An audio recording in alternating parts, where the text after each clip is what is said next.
कराते हुए माननीय सचिव सर का स्वागत करने के लिए मैं गायत्री मैम को आमंत्रित करना चाहूँगी कि हाँ पुष्पमाला से सबका स्वागत करें।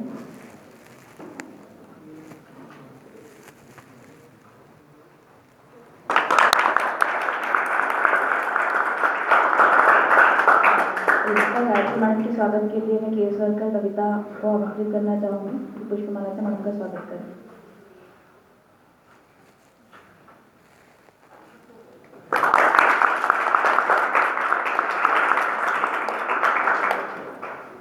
गुंजा मैम के स्वागत के लिए कविता।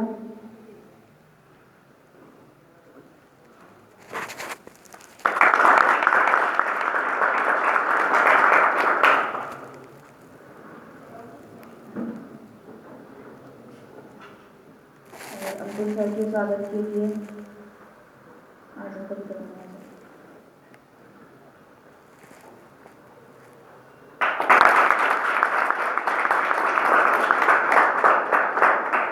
मुझे तो बताया गया था कि 8 से 10 लड़कियां हैं, तो एक ही दिख रही है, बाकी कहाँ है?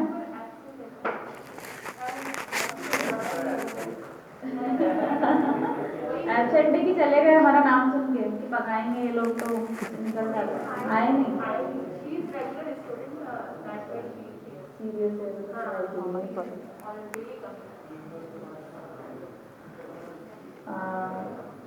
लड़के सोच रहे होंगे कि महिला संबंधी कानून में हमारा क्या काम, हमें बिठा रखा है, लड़कियां हैं, है ना?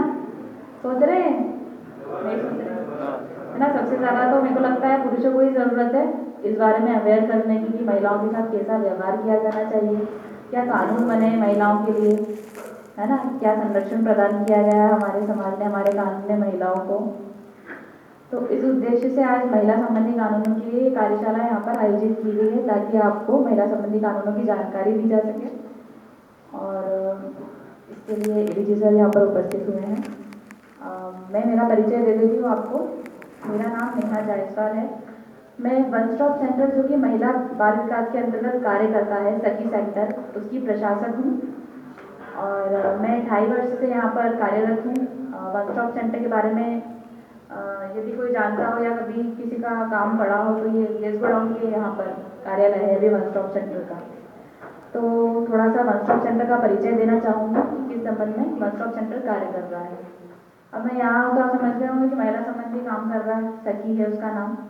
तो वन स्टॉप सेंटर की जो एक परिकल्पना लाई गई है, इसलिए लाई गई है कि पहले से भी महिलाओं को कई कानून हैं। घरेलू हिंसा कानून आपने सुना होगा, लड़कियों के लिए पॉक्सो एक्ट है, बालक बालिकाओं के लिए, तो वो सारी चीज़ें थी। पर वन स्टॉप सेंटर इसलिए स्थापित किया गया था कि महिला को जगह जगह भटकना ना पड़े, एक ही सेंटर पर, एक ही केंद्र पर महिला की सारी समस्याओं का निदान हो जाए। इस उद्देश्य को लेकर वन स्टॉप सेंटर की स्थापना की गई। सबसे पहले 18 जिलों में 2018 में यह शुरुआत की गई थी कि जिलों के मुख्यालय पर वन स्टॉप सेंटर स्थापित है। कई जगह पर सखी केंद्र के नाम से जाना जाता है। वन स्टॉप सेंटर जो है भारत के प्रत्येक प्रदेश के, प्रत्येक स्टेट के प्रत्येक जिले में स्थापित है, बस नाम अलग अलग है। कहीं महिला कल्याण केंद्र है, कहीं सखी केंद्र है, कहीं वन स्टॉप सेंटर है। और जो वन स्टॉप सेंटर है भारत सरकार सहायक योजना है, सेंट्रल की स्कीम है ये, जो कि राज्यों के द्वारा चलाई जा रही है। तो वन स्टॉप सेंटर पर किस प्रकार की सुविधा दी जाती है मैं बताती हूँ कि 5 प्रकार की सुविधा वन स्टॉप सेंटर पर महिला या बालिका किसी भी एज ग्रुप की हो सकती है। जरूरी नहीं कि 18 से कम की बालिका है तो उससे कोई सेवा प्रदान नहीं की जाएगी। तो किसी भी प्रकार की हिंसा से पीड़ित बालिका या महिला है, हिंसा केवल घरेलू हिंसा नहीं हो सकती, हो सकता है कि बालिका के साथ छेड़छाड़ हो रही हो, उसे साइबर क्राइम भी इसके अंतर्गत आता है, एसिड अटैक आता है, रेप विक्टिम होती है। तो जितने भी प्रकार की हिंसा जिससे महिला उत्पीड़ित है उस संबंध में वन स्टॉप सेंटर पर सुविधा प्रदान की जाती है। इसमें 5 प्रकार की सेवाएं प्रदान की जाती हैं। एक है परामर्श सेवा, चिकित्सा सेवा, विधिक सेवा, पुलिस सहायता और परामर्श और आश्रय। तो माननीय एडीजे महोदय विधिक सेवा प्राधिकरण से हैं, तो यहाँ से जो है निःशुल्क विधिक सहायता उपलब्ध करवाई जाती है। विधिक सहायता में कानूनी परामर्श उपलब्ध करवाया जाता है। साथ साथ यदि महिला कोई केस फाइल करना चाहती है तो यदि वो निःशुल्क चाहती है, स्वयं वकील करने में सक्षम नहीं है, तो माननीय की ओर से वकील उपलब्ध कराया जाता है। ये एक विधिक सेवा हो गई वन स्टॉप सेंटर की। और पुलिस सहायता इस प्रकार से दी जाती है कि यदि कोई महिला आ रही है, कई बार होता है कि महिला एकदम से थाने नहीं जा पाती है, तो वन स्टॉप सेंटर पर यदि आकर अपनी कोई शिकायत दर्ज करती है और वो ये चाहती है कि उन्हें पुलिस सहायता प्रदान की जाए, तो वन स्टॉप सेंटर के माध्यम से उस संबंधित थाना, जिस थाना क्षेत्र की महिला है, उस संबंधित थाने के थाना प्रभारी से कांटेक्ट कर उसकी शिकायत दर्ज करवाई जाती है। चिकित्सा सुविधा के अंतर्गत कभी कभी ये होता है कि महिला जो होती है उसके पति ने बहुत ज़्यादा मारपीट की उसके साथ या घर से निकाल दिया उसको, तो वो थोड़ी बुरी हालत में रहती है, तो कुछ जो है नॉमिनेट किए गए हैं डॉक्टर्स और नर्सेस वन स्टॉप सेंटर पर, तो उसके द्वारा चिकित्सा सुविधा प्रदान की जाती है। वन स्टॉप सेंटर की जो मेनली दो सेवाएं हैं जो वन स्टॉप सेंटर पर ही प्रदान की जाती है, ये तो 3 ऐसी होगी जो कोऑर्डिनेट करके की जाती है। और जो 2 मूलतः सेवाएं हैं, परामर्श और आश्रय। परामर्श काउंसलिंग तो आप समझते हैं, सब समझते हैं, है ना, क्योंकि अधिकतर जो है हमारे यहाँ केसेस काउंसलिंग के ही आते हैं। तो उसमें कभी भी जैसा होता है कि डिस्प्यूट होता है, विवाद होता है पति पत्नी के बीच या इन लॉज और बहू बेटों के बीच या जो भी रहता है, तो काउंसलिंग के माध्यम से पुनर्वास करवाया जाता है। एक आश्रय सुविधा दी जाती है। पहले से ही आपने गृह अगर सुने होंगे कि बाल गृह होता है, बालिका गृह होता है ना, एक नारी निकेतन जिसे स्वाधार गृह कहते हैं वो होता है। तो ये प्रत्येक जिले में स्थापित नहीं है, जिन जिलों में तो है वहाँ पर महिला तो जा सकती है, लेकिन जिन जिलों में नहीं है तो वन स्टॉप सेंटर जो है अस्थायी आश्रय 5 दिवसीय प्रदान करता है।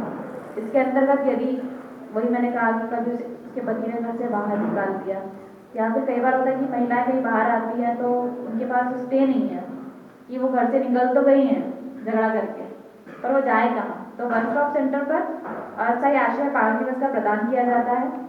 उसके पश्चात यदि महिला अपने परिवार में वापस जाना चाहती है तो उसके परिवार को बुलाकर समझाइश देकर उसे वापस पुनर्वास स्थापित किया जाता है उसके परिवार में।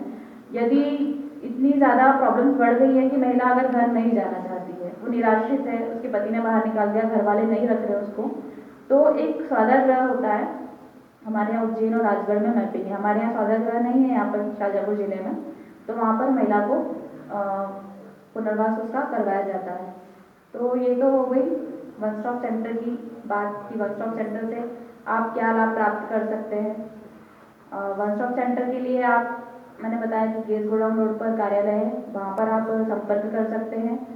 आप आपके क्षेत्र की आंगनबाड़ी कार्यकर्ता के माध्यम से अपनी शिकायत दर्ज करवा सकते हैं। अभी हम टेम्पलेट दे देंगे, उसमें वहाँ का नंबर भी है वन स्टॉप सेंटर का, आप कॉल के माध्यम से कर सकते हैं।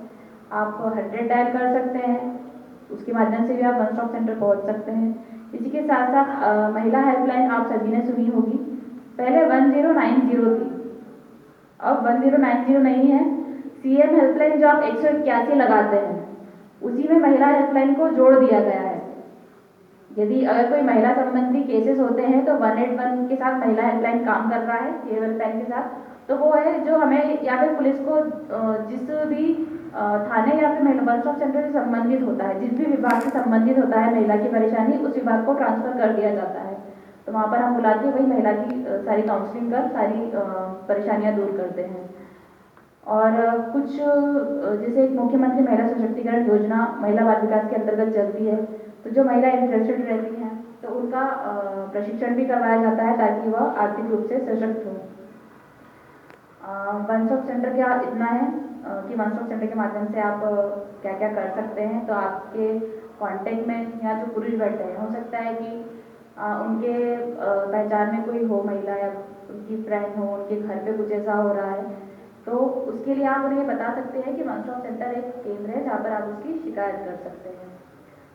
इससे इतर मैं थोड़ा महिला सशक्तिकरण के संबंध में बात करना चाहूँगी, क्योंकि यहाँ सब पुरुष भी बैठे हैं, है ना। तो सबसे पहले तो मैं कहूँगी कि महिला में हिंसा की जो शुरुआत होती है घर के मतलब क्या कहते हैं परिवेश से ही होती है, कि घर में हम एक बच्चे को क्या सिखा रहे हैं, उसका दृष्टिकोण किस लिए बना रहे हैं, महिला के प्रति हम क्या उसको सिखा रहे हैं।